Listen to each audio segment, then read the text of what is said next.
A very pleasant good morning, dear readers. Welcome back to my channel, English Mentor. Today, we are going to analyze the editorial of 8th of June. So let us start this editorial in detail.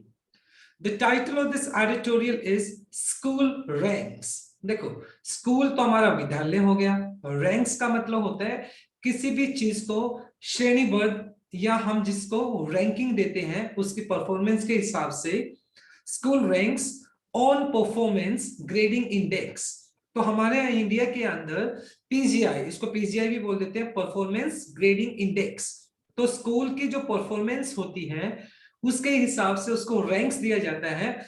School का जो infrastructure है, उसका जो result है, outcome जो learning है, उसको consider करते हुए स्कूल को रैंकिंग दी जाती है, जो कि पीजीआई परफॉर्मेंस ग्रेडिंग इंडेक्स के तहत किया जाता है। तो फिलहाल इंडिया के अंदर जो स्कूल्स हैं उनको क्या किया गया है, उनको उनकी परफॉर्मेंस के हिसाब से रैंकिंग दी गई है। तो इसी बात पर हम इस एडिटोरियल को स्टडी करने वाले हैं। तो कौन कौन से वो स्टेट्स हैं जिनका जो परफॉर्मेंस ग्रेडिंग इंडेक्स है स्कूल को लेकर बहुत अच्छा है, और कुछ स्टेट्स हैं जहां पर जो स्कूल का जो एक परफॉर्मेंस ग्रेडिंग इंडेक्स है वो बहुत ज्यादा लो है, तो उनको अपग्रेड करने की जरूरत है। तो इसी बात को हम इस एडिटोरियल में स्टडी करने वाले हैं। सो लेट अस स्टार्ट। देखते हैं हाई परफॉर्मिंग स्टेट्स, मतलब कुछ स्टेट्स ऐसे हैं जिनका जो परफॉर्मेंस है मतलब बहुत अच्छा है। स्कूल्स के अंदर बात की जाए विद गुड स्कूल्स, और उनके जो स्कूल्स है बहुत अच्छे हैं, अपग्रेडेड हैं, उनका इंफ्रास्ट्रक्चर बहुत अच्छा है, उनका जो आउटकम जो लर्निंग है, बच्चों के सीखने का जो रिजल्ट है वो भी बहुत अच्छा है।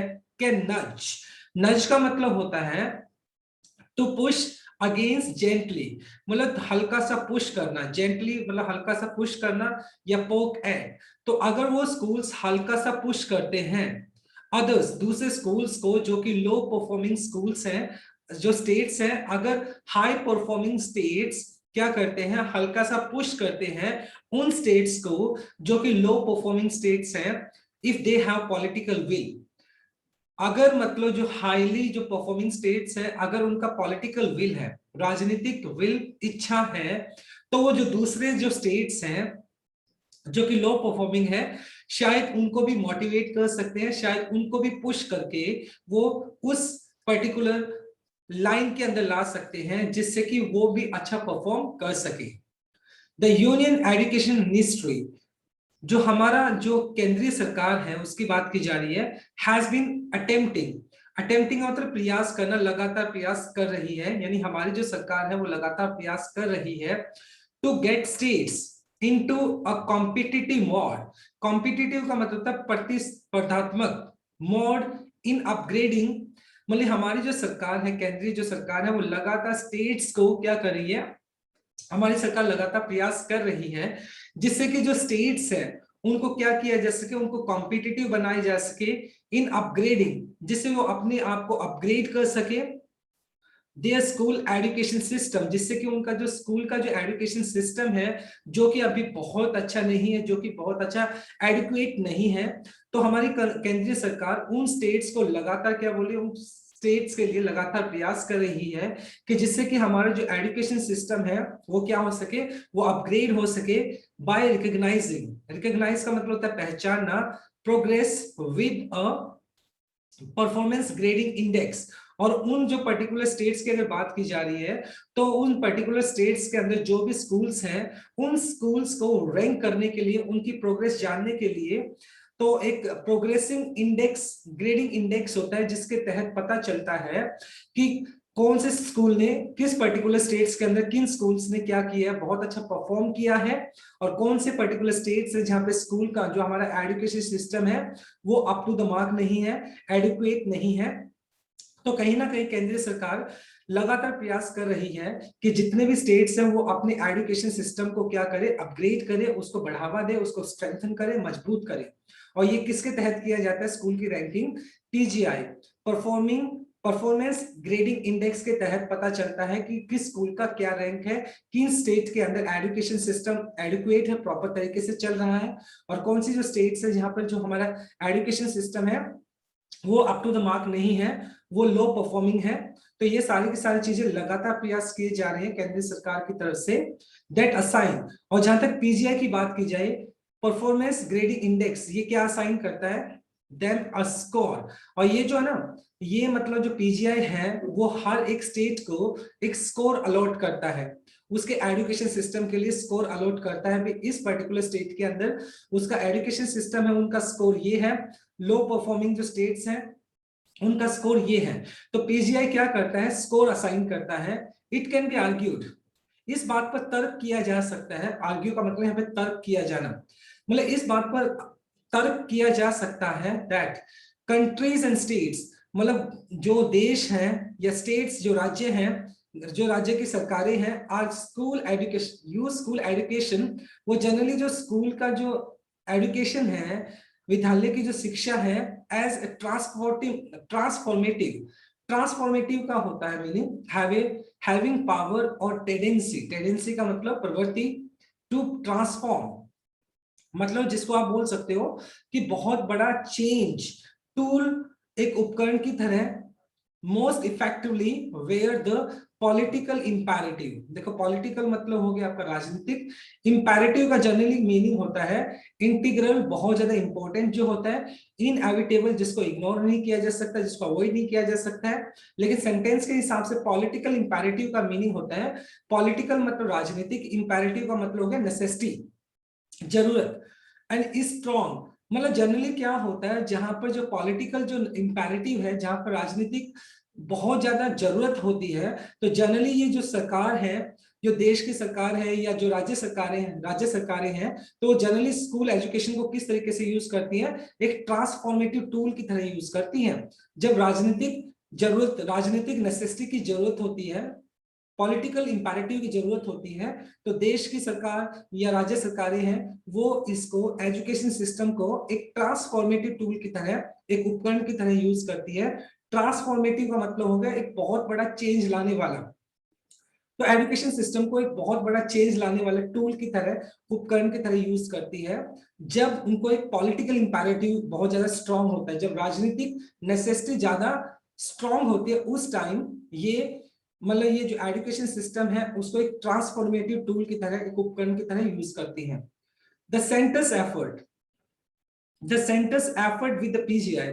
और जहां तक केंद्रीय सरकार के जो एफर्ट्स है, प्रयास है पीजीआई को लेकर, परफॉर्मेंस ग्रेडिंग इंडेक्स को लेकर, स्कोरिंग सिस्टम जिसके तहत स्कोर दिया जाता है, हैज बीन टू ट्राई, लगातार प्रयास कर रही है, टू ट्राई एंड नज, नज का मतलब to gentle push all the states, और वो क्या कर रही है, दूसरे स्टेट्स को भी हल्का सा पुश करने की कोशिश कर रही है, जिससे कि जो लो परफॉर्मिंग स्टेट्स हैं वो भी क्या कर सके, वो भी पेस कर सके, और वो अपना जो एजुकेशन सिस्टम है उसको अपग्रेड कर सके, using a whole of frame approach.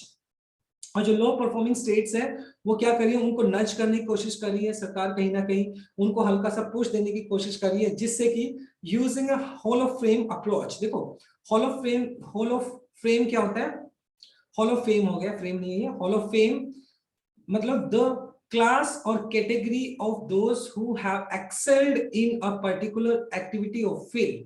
मतलब जो एक पर्टिकुलर हॉल ऑफ फेम में कौन सी कैटेगरी आती है, जो किसी भी पर्टिकुलर फील्ड के अंदर या एक्टिविटी के अंदर जिसने एक्सेल किया है, जिसने बहुत ज्यादा एक्सपर्टीज की है, बहुत ज्यादा टॉप क्लास, बहुत ज्यादा इंप्रूवमेंट किया है, तो उसको मतलब हॉल ऑफ फेम की कैटेगरी में रखा जाता है। तो कहीं ना कहीं सरकार लगातार इस बात का प्रयास कर रही है, एट द सेम टाइम थोड़ा पुश भी कर रही है, जिससे कि जो स्टेट्स हैं वो क्या कर सके, हॉल ऑफ फेम अप्रोच को फॉलो कर सके, जिससे कि वो एक्सेल्ड कर पाए उस पर्टिकुलर फील्ड के अंदर, जिससे कि वो क्या कर पाए, प्रोग्रेस कर पाए। In the latest set of scores, और मतलब जिस लेटेस्ट सेट ऑफ स्कोर्स की बात की जाए, तो मतलब जिस स्कोर के तहत ये जो मतलब जो पीजीआई की बात की जाती है, परफॉर्मेंस ग्रेडिंग इंडेक्स के तहत जो स्कोर दिया गया है और जो ग्रेड दी गई है for the pre Covid 19 year 2019-20, यानी 2020 से पहले पीजीआई परफॉर्मेंस ग्रेडिंग इंडेक्स के तहत स्कोर दिया गया था, जिसके अंदर the Andaman and the Nicobar island, जो कि आइलैंड हमारे चंडीगढ़ हो गया, यूनियन टेरिटरी है, Kerala, Punjab and Tamil Nadu have perform the best. तो उनका जो एजुकेशन सिस्टम है वो बहुत अच्छे से परफॉर्म किया है और उनका जो परफॉर्मिंग ग्रेडिंग इंडेक्स है उस पे जो स्कोर है उनका बहुत अच्छा दिखाया है। कहीं ना कहीं इन पर्टिकुलर स्टेट्स ने बहुत अच्छा परफॉर्म किया है और उनका जो एजुकेशन सिस्टम है मतलब बहुत अच्छा है, उनका जो पीजीआई स्कोर है वो भी बहुत अच्छा है। So this is your very first line. अब इसको कुछ ग्रामर कॉन्सेप्ट की बात करते हैं। हैज बीन अटेम्प्टिंग, देखो ये आपका प्रेजेंट परफेक्ट कॉन्टिन्यूअस हो गया। जनरली हम कहां पे यूज करते हैं, an action we started in past but till now it is in progress. कोई भी ऐसा एक्शन जो पास्ट में स्टार्ट किया गया हो और अभी तक प्रोग्रेस में चल रहा है तो वहां पर हम प्रेजेंट परफेक्ट कॉन्टिन्यूअस यूज कर लेते हैं। और जनरली इसका स्ट्रक्चर होता है हैज या हैव और उसके बाद been plus V1 plus ING. तो देखो यहाँ पर यूनियन एजुकेशन मिनिस्ट्री, तो यहाँ पे सिंगुलर था तो इसलिए आपने हैज यूज कर लिया, उसके बाद been plus V1 plus ING जो कि प्रेजेंट परफेक्ट कॉन्टिन्यूअस का स्ट्रक्चर है। तीन आपका प्रेपोजिशन हो गया, प्रेपोजिशन के बाद आप V1 प्लस आईएनजी जो कि जीरेंडी यूज कर लेते हैं, तो अपग्रेडिंग आपने यूज कर लिया। कैन बी आर्ग्यूड, ये कैन आपका मॉडल वर्ब हो गया, उसके बाद आपने पैसिव स्ट्रक्चर यूज कर लिया B plus third form. Scoring system, system आपका नाउन हो गया, तो स्कोरिंग आपका V1 प्लस आईएनजी जो कि प्रेजेंट पार्टिसिपल यानी एडजेक्टिव की तरह काम कर रहा है। द बेस्ट, सुपरलेटिव डिग्री हो गया, तो सुपरलेटिव डिग्री अपने साथ आर्टिकल द लेकर चलता है। जो आपको ब्लू कलर में दिखाई पड़ रहे हो सारे के सारे आपके मेन क्लॉज हैं, प्रिंसिपल क्लॉज या इंडिपेंडेंट क्लॉज बोल सकते हैं। जो पर्पल कलर में है वो फ्रेज है आपका, और ग्रीन कलर में आपका डिपेंडेंट और जिसको आप सबऑर्डिनेट क्लॉज बोल सकते हैं। ऑल्दो, हालांकि, हालांकि they still fall short of 951 1000 point slab. हालांकि मतलब बात की जाए जो पर्टिकुलर स्टेट्स हमने पीछे डिस्कस किया था, केरला, चंडीगढ़, अंडमान निकोबार, हालांकि उन्होंने क्या किया, उनका जो एजुकेशन सिस्टम हालांकि उन्होंने टॉप किया है, लेकिन फिर भी उनकी कैटेगरी की अगर बात की जाए तो उसको किस स्लैब के अंदर, किस किस मतलब कैटेगरी के अंदर रखा गया है। उनका जो स्कोर रहा है वो एक 951 से लेके 1000 की कैटेगरी के बीच में रहा है। हालांकि उन स्टेट्स ने अपग्रेड किया है लेकिन भी उसके बावजूद भी उनका जो स्कोर है 951 से लेके 1000 के बीच में ही रहा है, द हाईएस्ट पॉसिबल और सबसे हाईएस्ट स्कोर रहा है। It should be heartening, heartening का जो मीनिंग होता है खुशी देने वाला, चीयरिंग या रिक्रिएटिंग, मतलब ये खुशी की बात है। 233 स्टेट्स, 33 स्टेट्स के लिए एंड यूनियन टेरिटरीज के लिए that the PGI score have improved, कि उनका जो पीजीआई स्कोर है performance grade index, performance grade index जो है उनका वो इंप्रूव हुआ है, उसमें बढ़ोतरी हुई है ओवर द प्रीवियस ईयर, पिछले कुछ सालों से, पिछले साल से उनका जो पीजीआई स्कोर है उसके अंदर क्या हुआ है, अपग्रेड हुआ है, उसमें बढ़ोतरी हुई है। And in case of Andaman and Nicobar, और जहां तक अंडमान निकोबार, पंजाब और अरुणाचल प्रदेश की बात है, by a noteworthy, noteworthy का मतलब होता है रिमार्केबल, रिमार्केबल जिसका मतलब होता है बहुत ज्यादा, रिमार्केबल 20%। हालांकि मतलब जो जहां तक बात की जाए अंडमान एंड निकोबार की, पंजाब या अरुणाचल प्रदेश की बात की जाए तो वहां पर 20% का इंक्रीमेंट दिखाई दिया है, यानी उनका जो पीजीआई स्कोर है वो 20% से अपग्रेड हुआ है। तो इट शोज दैट कि इन पर्टिकुलर स्टेट्स के अंदर उनका जो एजुकेशन सिस्टम है कहीं ना कहीं अपग्रेड हुआ है। Several middling states, middling states यहाँ पर जो जो सेंट्रल इंडिया है, बीच वाला जो इंडिया है जहाँ पे मध्य प्रदेश वगैरह की हम बात करें, तो सेंट्रल जो इंडिया है वहां के जो स्टेट्स हैं continue to make marginal progress. Marginal मतलब जिसको आप बोल सकते हो नेग्लिजेंट, बहुत थोड़ा सा प्रोग्रेस हुआ है। जो इंडिया के जो मिडल स्टेट्स हैं, जो बीच वाले स्टेट्स हैं, सेंट्रल जो स्टेट्स हैं, उन स्टेट्स के अंदर जो पीजीआई जो स्कोर है उसमें मार्जिनल प्रोग्रेस हुई है, थोड़ी बहुत हल्की फुल्की प्रोग्रेस हुई है। सम हैव इंप्रूव्ड, कुछ ने तो थोड़ा बहुत इंप्रूव किया है, merely by tweeting their data. Tweeting का मतलब है फेर बदल करके, मॉडिफाई करके, ऑल्टर करके। एग्जैक्टली अगर बात की जाए तो उन्होंने प्रोग्रेस तो नहीं किया है, लेकिन उन्होंने अपना क्या किया, डाटा के साथ छेड़खानी करके उन्होंने ये बात दिखाई है कि उनका जो प्रोग्रेस है पीजीआई का उसके अंदर इंप्रूवमेंट हुआ है, लेकिन एग्जैक्टली उन्होंने अपने डाटा के साथ क्या किया, छेड़खानी किया, फेरबदल की है।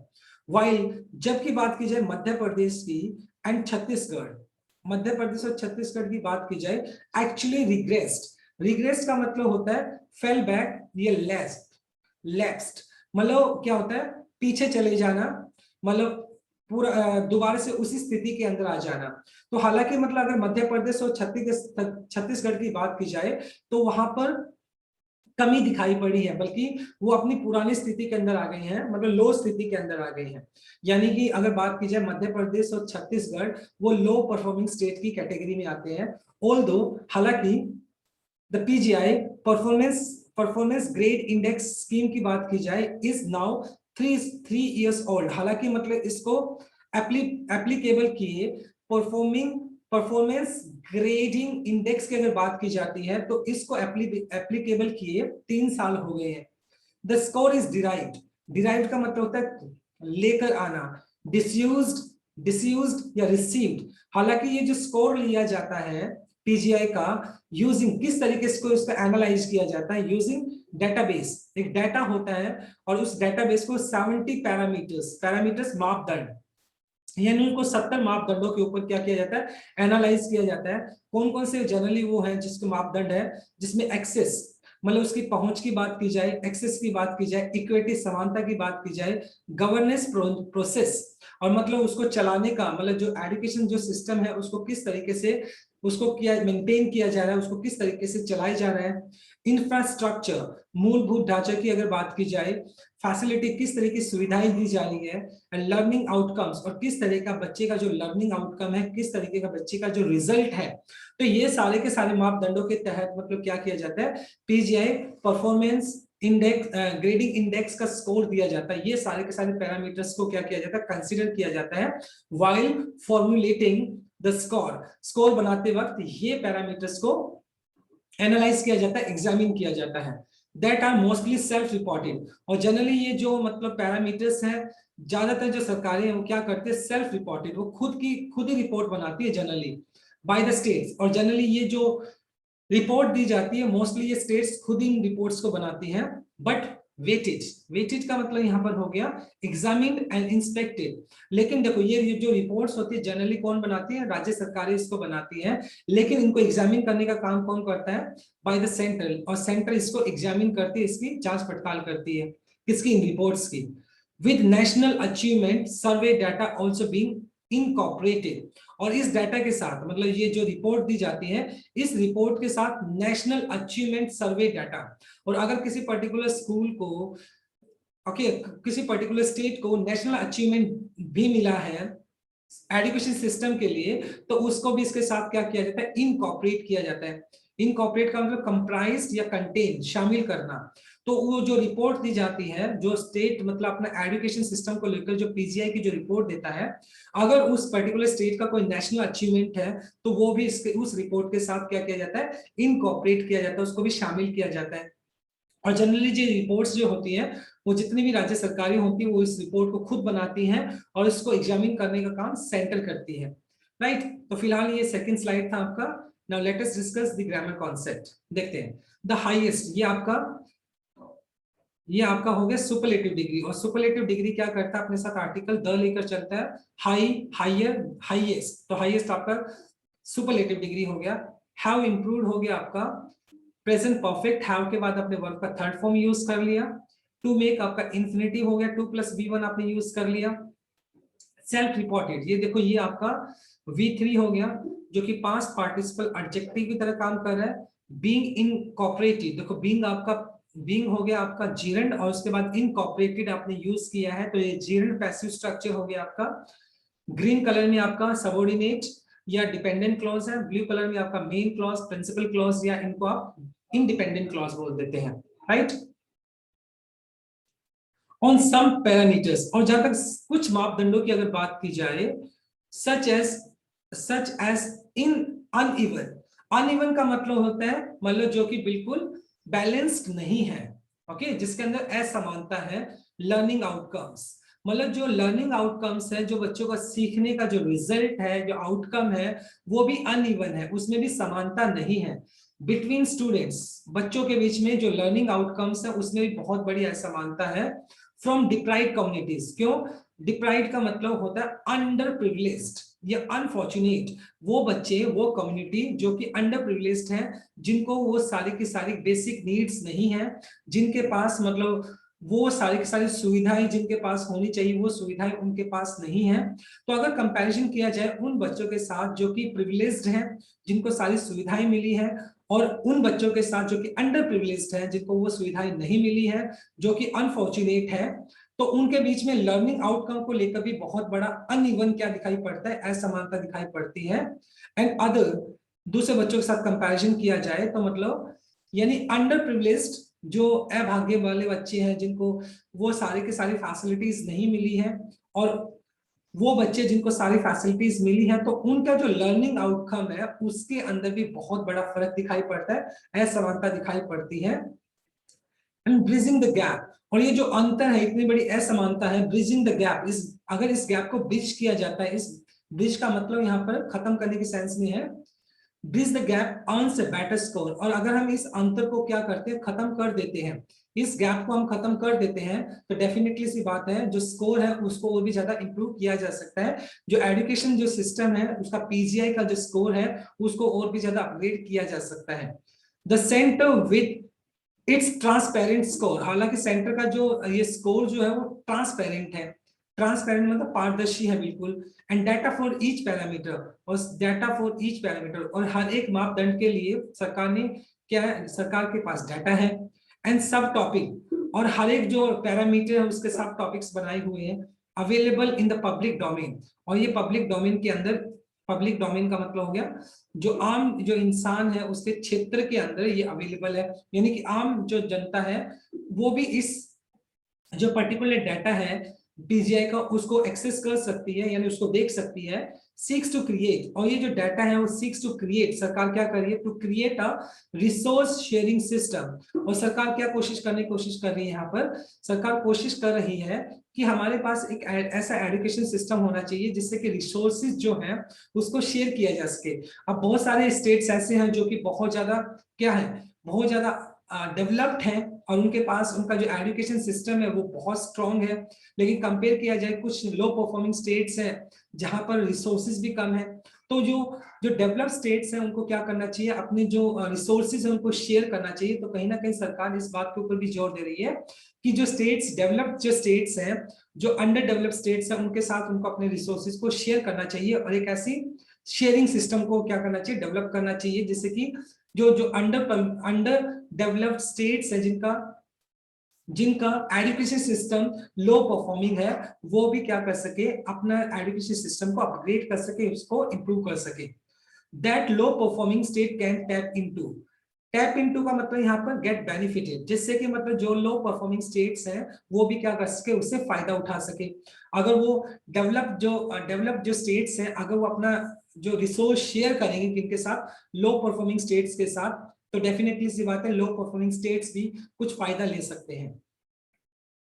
दिस इनिशिएटिव इज लाउडेबल, इनिशिएटिव का मतलब पहल कह सकते हो, और ये जो पहल पहल ली गई है इज लाउडेबल, लाउडेबल का मतलब कमेंडेबल, कमेंडेबल या प्रेज वर्दी, ओके, काबिले तारीफ। और ये जो पहल ली गई है इसको क्या, ये क्या है, काबिले तारीफ है। बट इट कैन वर्क, लेकिन ये जो है ना, ये जो इनिशिएटिव है जिससे कि डेवलप स्टेट क्या करे, develop state under develop state को क्या करे, अपने रिसोर्सेज को यूज करने दे, उनके साथ वो शेयर करे। तो ये जो एक इनिशिएटिव है, इस इनिशिएटिव को मतलब ये इनिशिएटिव कब हो सकता है कामयाब, if but it can work only, मतलब ये सिर्फ तभी कामयाब हो सकता है इफ गवर्नमेंट जो सरकारें हैं एंड अपोजिशन पार्टीज जो दूसरी अपोजिशन पार्टीज है, सी वैल्यू, अगर वो देखें value in strong and open education, जिससे कि मतलब जो सरकार है या जो अपोजिशन पार्टीज हैं वो देखें कि मतलब जो ओपन एजुकेशन सिस्टम है उसकी कितनी अहमियत है, एंड वर्क टू स्ट्रेंथन, और एक साथ मिलकर उसको मजबूत करने की कोशिश करें। एंड इक्विटी, समानता लाने की बात करें। एंड इंफ्रास्ट्रक्चर, जो हमारा एजुकेशन सिस्टम का मूलभूत ढांचा है उसको मजबूत करने की कोशिश करें बाय बजटिंग फी। और बजटिंग मतलब जब बजट बनाते हैं तो उसके लिए एक अलग से बजट होना चाहिए, फंड होना चाहिए फॉर यूनिवर्सलाइजेशन। यूनिवर्सलाइजेशन का मतलब होता है मेक यूनिवर्सल, मतलब जो एजुकेशन है वो हर एक के लिए सार्वभौमिक बोलते हैं इसको, यूनिवर्सलाइजेशन का मतलब सार्वभौमिक, यानी हर एक इंडिविजुअल बच्चे के लिए एजुकेशन बहुत ज्यादा जरूरी है, और जो एजुकेशन है उसको सार्वभौमिक कर देना चाहिए। ऐसा नहीं है कि जो डेवलप्ड है वो ही उसको उस एजुकेशन को ले पाए, जो अंडर डेवलप्ड है या जो अंडर प्रिविलेज बच्चे हैं वो भी उस एजुकेशन का फायदा उठा पाए। तो कहीं ना कहीं मतलब ये तभी पॉसिबल है जब जो गवर्नमेंट है वो एक दूसरे को क्या करे, कोऑर्डिनेट करे, एक दूसरे को कोऑपरेट करे, और ये चीजें तभी पॉसिबल हो सकती हैं। It is such commitment, it is such commitment, commitment का मतलब समर्पण, ओके, दैट लेड, ये वही समर्पण था जिसकी वजह से लेड अग्रसर होना south east Asia, south east Asia जो पार्ट है एशिया कॉन्टिनेंट का, जो साउथ ईस्ट पार्ट है, टू कैरी आउट का मतलब एग्जीक्यूट करना, और रेनासेंस, रेनासेंस का मतलब हो गया यहाँ पर रीबर्थ या रिसर्जेंस, जिसको पुनर्जागरण बोलते हैं, पुनर्जन्म बोलते हैं, in school education in the latter decades of the last century. मतलब अगर बात की जाए जो लास्ट सेंचुरी है, पीछे वाली जो शताब्दी है, उसका जो लास्ट डिकेड था, तो उसके अंदर क्या हुआ, जो साउथ ईस्ट एशिया पार्ट है उनके अंदर हमें पुनर्जन्म दिखने को दिखाई पड़ा, यानी कि जो लास्ट डिकेड है पिछली सेंचुरी का, तो उसके अंदर जो साउथ एशिया है तो उसका एजुकेशन के अंदर हमें पुनर्जन्म दिखाई दिया। तो यानी उसके अंदर जो एजुकेशन जो है उसके अंदर बहुत इंप्रूवमेंट दिखाई पड़ी, यानी कहीं ना कहीं वो एजुकेशन के लिए पुनर्जन्म था, पुनर्उत्थान बोलते हैं जिसको, राइट, पुनरुत्थान बोलते हैं। तो कहीं ना कहीं वो उसके लिए पुनरुत्थान था या पुनर्जागरण था जिसको आप बोल सकते हैं, या बना पुनर्जन्म था दोबारा से, मतलब यानी कि उस पर्टिकुलर टाइम पीरियड के अंदर जो साउथ एशिया पार्ट है, साउथ ईस्ट एशिया मतलब जो पार्ट है, वहां पर एजुकेशन सिस्टम बहुत ज्यादा अपग्रेड हुआ on lines of Meiji era Japan. अब ये जो मिजी एरा जापान क्या है, एरा मतलब दौर कह सकते हो, जापान का जो इसमें क्या था देखिए, the Miji period in Japan, जो कि 1868 से लेकर 1912 तक एग्जिस्ट करता है, जिसके अंदर क्या किया गया था, इंस्टीट्यूशनल रिफॉर्म्स, रिफॉर्म्स का मतलब चेंजेस लाए गए थे institutional, attempting to both modern as well as maintain their sovereignty. Sovereignty का मतलब होता है संप्रभुता, मतलब ये जो टाइम पीरियड था जिसके अंदर जापान के अंदर जो एजुकेशन सिस्टम है उसके अंदर बहुत बड़े रिफॉर्म्स लेकर आए गए थे, बहुत बड़े चेंजेस लेकर आए थे। तो कहीं ना कहीं इस जापान का जो मेजिज एरा था उसको फॉलो करते हुए जो एशिया का साउथ ईस्ट एशिया का जो पार्ट है उसके अंदर जो लास्ट सेंचुरी का जो लास्ट डिकेड था उसके अंदर एजुकेशन सिस्टम के अंदर बहुत बड़े चेंजेस आए थे। तो कहीं ना कहीं एजुकेशन सिस्टम का पुनरुत्थान हुआ था। तो ये थर्ड स्लाइड थी। Let us discuss some grammar concept. Outcome आपका नाउन हो गया, तो यहाँ पर लर्निंग आपका V1 प्लस आईएनजी जो कि प्रेजेंट पार्टिसिपल एडजेक्टिव की तरह काम कर रहे हैं। कम्युनिटीज फिर आपका नाउन हो गया। डिप्राइड आपका V3 हो गया जो कि पास्ट पार्टिसिपल एडजेक्टिव की तरह काम कर रहा है। टू क्रिएट आपका इंफिनिटी हो गया 2 plus V1। Bye plus budgeting जो हो गया आपका V1 प्लस आईएनजी जो कि जीरेंड हो गया आपका। जो ब्लू कलर में दिखाई पड़ रहे हैं वो सारे आपके मेन क्लॉज, प्रिंसिपल क्लॉज या इंडिपेंडेंट क्लॉज है। ग्रीन कलर में आपके सबऑर्डिनेट और डिपेंडेंट क्लॉज है, और पर्पल कलर में आपके फ्रेज है। इंडियन स्कूल सिस्टम, और जहां तक हमारा मतलब भारतीय जो विद्यालय का जो सिस्टम है, प्रणाली है, इंडियन स्कूल जो सिस्टम है, हैज टू कंटेंट, कंटेंट का मतलब होता है प्रतिस्पर्धा, compete करना, सामना करना, उसको सामना करना पड़ेगा with not just patchy access, मतलब सिर्फ इतना ही नहीं, यानी उसको सिर्फ यही नहीं है कि उसको पैची एक्सेस का सामना करना पड़ेगा। पैची का मतलब अनइवन, मतलब असमान या बिजार, बिजार का मतलब बहुत अजीब सा, स्ट्रेंज, एक्सेस, मतलब जो एजुकेशन जो सिस्टम है सभी के पास उसकी एक्सेस नहीं है। तो मतलब जो हमारा एजुकेशन सिस्टम है उसको कंपीट करना पड़ेगा किससे, पैची एक्सेस, मतलब जो असमानता है, मतलब बहुत सारे जो डेवलप्ड बच्चे हैं जिनके फैमिली थोड़ा स्टेबल है तो वो तो एजुकेशन अच्छे से ले पाते हैं, लेकिन बहुत सारे ऐसे लोग हैं जो एजुकेशन को प्रॉपर तरीके से नहीं ले पाते क्योंकि उनके पास सभी बेसिक नीड नहीं है। तो हमारे एजुकेशन सिस्टम को ये जो असमानता है उसको कॉम्पीट करना पड़ेगा, उसका सामना करना पड़ेगा। जो इंफ्रास्ट्रक्चर है, मूलभूत ढांचा है, इसका सामना करना पड़ेगा, वो भी अनइवन है। बट मेजर इक्विटी, इक्विटी का मतलब है समानता, issue that how to come to the fore during the pandemic, fore का मतलब बिफोर, और कहीं ना कहीं इस पेंडेमिक की वजह से, इस महामारी की वजह से, और ये जो अंतर था मतलब ये पैची एक्सेस जिसको बोल सकते हैं, ये जो असमानता वाला एक बहुत बड़ा अंतर था, ये कोविड-19 की वजह से और भी ज्यादा बड़ा हो गया कहीं ना कहीं। ऑब्वियसली बात है, बहुत सारे जो लोग हैं उनका वो अनएम्प्लॉयड हो चुके हैं, उनकी जॉब चली गई है, तो बहुत सारे बच्चे मतलब जो कह सकते हैं जो कि डेवलप थे, जो बच्चे जो जिनके जिनकी फैमिली बहुत स्टेबल थी, तो उन्होंने क्या किया, वो अपनी स्टडीज को कंटिन्यू कर पाए, ऑनलाइन के थ्रू भी कंटिन्यू कर पाए, उनके पास सभी गैजेट्स थे जिससे अपनी वो स्टडीज को कंटिन्यू कर पाए। लेकिन अगर बात की जाए जो अंडर प्रिविलेज जो बच्चे थे, उनके पास टेक्नोलॉजी तो दूर की बात है, उनकी क्लासेस भी कहाँ लगी पाई होगी, प्रॉपर तरीके से अपनी स्टडीज नहीं कर पाए। तो कहीं ना कहीं ये जो एक्सेस था एजुकेशन की बात करी जाती है, तो ये जो एक्सेस मतलब पैची एक्सेस की बात की जा रही है, तो ये असमानता है पेंडेमिक की वजह से, इस महामारी की वजह से और भी ज्यादा ये अंतर और भी ज्यादा बढ़ गया है। क्लियरली, साफ साफ, द शेडो, ये छाया कहते हो शेडो को, कोविड-19, ये कोविड-19 की ये जो छाया है ना, विल परसिस्ट, परसिस्ट का मतलब कायम रहना, परसिस्ट का मतलब हो गया प्रिवेल, हैंग ऑन, लगातार बने रहना ओवर द एजुकेशन सिस्टम। और जो हमारे जो एजुकेशन सिस्टम है, इसका कोविड का जो इम्पैक्ट है वो लगातार बना रहेगा for the foreseeable future. Foreseeable का मतलब प्रिडिक्टेबल या सर्टेन, निकट का, यानी निकट भविष्य भविष्य है, तो उसमें आने वाले टाइम पर भी जो एजुकेशन सिस्टम है हमारा, उसके ऊपर कोविड-19 का इम्पैक्ट रहेगा।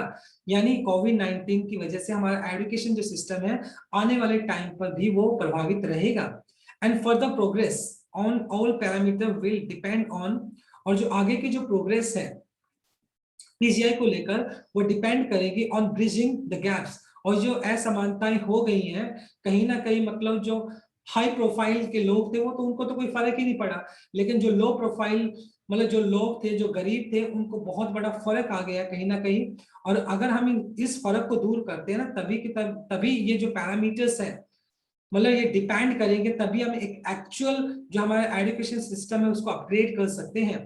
पर्टिकुलरली खास तौर पर ऑन डिजिटल टूल्स, क्योंकि एज ए टोल्ड यू, मतलब जो जो वेल डेवलप्ड थे, जिनकी फैमिली स्टेबल थी, तो उनके पास तो डिजिटल टूल्स भी थे कहीं ना कहीं, वो मतलब उन्होंने डिजिटल टूल्स टेक्नोलॉजी को यूज करके अपनी स्टडीज को कंटिन्यू रखा। लेकिन वो बच्चे जो कि अंडर प्रिविलेज थे, उनके पास तो कोई टेक्नोलॉजी ही नहीं थी। तो कहीं ना कहीं ये फर्क बहुत ज्यादा बढ़ गया है। एंड इंफ्रास्ट्रक्चर, मूलभूत ढांचा, and subsidies for access, subsidies का मतलब छूट हो गया। तो ये कहीं ना कहीं मतलब ये है ना, जो पैरामीटर्स है पीजीआई का, पैरामीटर्स की बात की जाए तो इनको हमारा जो जो गैप जो बहुत ज्यादा क्रिएट हो गया, तो उसके लिए हमें क्या करना पड़ेगा, डिजिटल टूल्स की बात की जाए, इंफ्रास्ट्रक्चर की बात की जाए, और साथ के साथ सब्सिडी भी देनी पड़ेगी किनको, अंडर प्रिविलेज को, जिससे कि मतलब ये जो गैप इतना बढ़ गया है उस गैप को कम किया जा सके।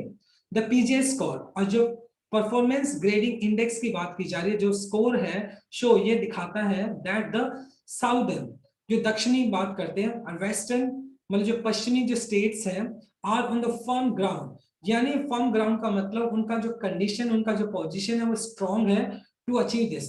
तो कहीं ना कहीं मतलब उनका जो एजुकेशन सिस्टम है वो स्ट्रांग है, जिससे कि वो इस पीजीआई के स्कोर को अच्छे से अचीव कर सकते हैं। उनका एजुकेशन सिस्टम क्या है, एडिक्वेट है, प्रॉपर है, उनका जो एजुकेशन सिस्टम है स्ट्रांग इनफ है। वाइल जबकि बात की जाए दोज इन सेंट्रल, जो भारत का जो मध्य वाला भाग है इंडिया का, एंड पार्ट्स ऑफ ईस्ट, और जो पूर्व वाला है, और नॉर्थ ईस्ट, जो मतलब नॉर्थ ईस्ट वाला पार्ट है, आर लेस रिसोर्स्ड, और उन पर्टिकुलर स्टेट्स के पास वो रिसोर्सेज नहीं है, तो इस वजह से वो लेस परफॉर्मिंग स्टेट्स के अंदर आते हैं। उनका एजुकेशन सिस्टम को अभी भी इंप्रूव किया जाना है क्योंकि उनके पास रिसोर्सेज कम है। व्हाट इज एविडेंट, एविडेंट का मतलब क्लियर, साफ साफ दिखना, from the education ministry analyse, जो हमारी एजुकेशन मिनिस्ट्री है उसने जो एनालाइज किया है, जो जांच पड़ताल की है, जिसने उसका मतलब क्या किया, जिसने एग्जामिन किया है, तो उससे इस बात को एविडेंट है, ये बात साफ साफ दिखाई पड़ती है that the governance process, governance का मतलब किसी चीज को चलाना, सरकार चलाना, प्रोसेस जो मतलब जो प्रोसेसेस है, जो प्रक्रिया है, are best are the weakest link, मतलब जो हमारा जो गवर्नेंस मतलब सरकार को चलाने का जो एक प्रक्रिया है वो बहुत ज्यादा वीक है, वो सबसे ज्यादा वीकेस्ट लिंक है, सबसे कमजोर पार्ट वही है इन सम स्टेट्स। मतलब लो परफॉर्मिंग स्टेट्स है तो वहां की जो सरकार है, सरकार चलाने की जो प्रक्रिया है वो बहुत बुरी है, और सबसे बड़ा लोवेस्ट रैंक वही है, मतलब सबसे कमजोर अगर पक्ष बोला जाए तो वही है, गवर्नेंस पार्ट सबसे कमजोर है। तो क्योंकि अगर वहां पे गवर्नमेंट क्या है, उसका उसका जो प्रोसेस है वो प्रॉपर नहीं है, जिसकी वजह से मतलब जो एजुकेशन सिस्टम है वो अपग्रेड नहीं हो पाता है। अ न्यू डील, यहाँ पे डील के लिए बोल सकते हैं, स्टेप कह सकते हो, अ न्यू स्टेप या एक्शन या initiative for school can transform them. और अभी जो फिलहाल मतलब स्कूल के लिए जो एक नया इनिशिएटिव लिया है, ये स्कूल को ट्रांसफॉर्म कर सकता है, ये चेंज कर सकता है as the right to education, क्योंकि हर एक बच्चे को राइट टू एजुकेशन है। लो इनविसाजेस, इनविसाज का मतलब होता है इमेजिन करना, कंसीव करना, कल्पना करना। तो जैसे कि हम कल्पना करते हैं कि जो हमारा राइट टू एजुकेशन है, जिसके तहत हर एक बच्चे को एजुकेशन मिलनी चाहिए, शिक्षा मिलनी चाहिए, तो ये जो नई डील है, नई डील है मतलब ये एक नया इनिशिएटिव है स्कूल्स के लिए, वो उसको ट्रांसफॉर्म तो कर सकता है, लेकिन कहीं ना कहीं जो वेल डेवलप्ड या जो डेवलप्ड स्टेट्स हैं उनको क्या करना चाहिए, उनको अंडर डेवलप्ड या लेस परफॉर्मिंग स्टेट्स हैं उनको क्या करना चाहिए, उनको हेल्प करनी चाहिए, जिससे कि वो भी पेस ले सके, जिससे कि वो भी अपना जो परफॉर्मेंस है अच्छा कर सके, उनका एजुकेशन सिस्टम को भी इंप्रूव किया जा सके। Right, so my dear student, बहुत इंटरेस्टिंग आर्टिकल था आज का। So let us discuss some grammar concept. Has to, देखो जब आप प्रेजेंट कंपल्शन की बात करते हो तो हैज टू यूज कर लेते हो, और उसके बाद आपने V1 यूज किया है, जो कि टू कंटेंट की बात करूं तो आपका इन्फिनिटिव केस हो गया, विल परसिस्ट ये आपका फ्यूचर इंडेफिनाइट हो गया, और ऑन आपका प्रेपोजिशन हो गया, उसके बाद आपने जिरंड यूज कर लिया V1 प्लस आईएनजी। स्कोर्स यहाँ पे प्लूरल था तो इसलिए आपने शो यूज कर लिया जो कि प्रेजेंट इंडेफिनाइट है। लेस रिसोर्स, यहाँ पे तो V3 हो गया आपका पास्ट पार्टिसिपल जो कि एडजेक्टिव की तरह काम कर रहा है। द वीकेस्ट, वीकेस्ट आपका सुपरलेटिव डिग्री हो गया, सुपरलेटिव डिग्री अपने साथ आर्टिकल द भी लेकर चलता है। The right to education law, तो ये देखो ये आपका सिंगुलर है तो इसलिए आपने इन विसाजिस जो कि प्रेजेंट इंडेफिनाइट का रूल है। ब्लू कलर में आपका मेन क्लॉज, प्रिंसिपल क्लॉज है, इंडिपेंडेंट क्लॉज है। ग्रीन कलर के अंदर आपका सबऑर्डिनेट और डिपेंडेंट क्लॉज है। Now let us discuss revision part को देख लेते हैं। इंपैरेटिव का जो मीनिंग होता है, कोई भी चीज आपके लिए बहुत ज्यादा जरूरी होती है जिसको आप बोल सकते हैं इंटीग्रल या इनएविटेबल। इनएविटेबल का मतलब which can not be ignored और अवॉइडेड, जिसको इग्नोर नहीं किया जा सकता है या अवॉइड नहीं किया जा सकता है। ट्वीकिंग का मतलब होता है मॉडिफाई करना, फेरबदल करना या ऑल्टर करना। वेटेड का जो मीनिंग होता है, जिसको आप बोल सकते हो एग्जामिन करना या इंस्पेक्टेड करना, निरीक्षण करना जिसको बोल सकते हैं। लाउडेबल का मतलब होता है काबिल तारीफ, जिसको आप बोल सकते हैं कमेंडेबल या प्रेजवर्दी। और पैची का मतलब होता है असमान, जिसको आप बोल सकते हैं अनइवन या बिजार। राइट, तो ये आपका रिवीजन पार्ट था। Now let us discuss common errors, देखते हैं। सबसे पहला कॉमन एरर देखते हैं।